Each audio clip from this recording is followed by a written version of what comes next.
Halo guys, aku mau review liquid dari Hana Matcha guys. Ini potnya udah aku isi yang Hana Matcha tadi. Sekarang kita cobain ya.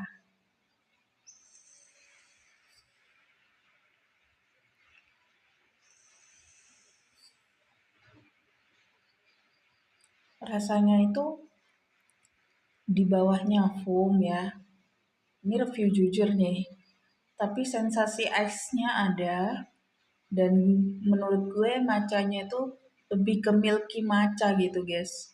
Kalau mau yang untuk pemula, mau yang versi hematnya, cobain aja nggak apa-apa, rekomen sih bagi yang suka matcha ya khususnya. Kayak saya suka matcha. Oke guys, terima kasih udah mampir ke sini. Sampai jumpa di next konten. See you.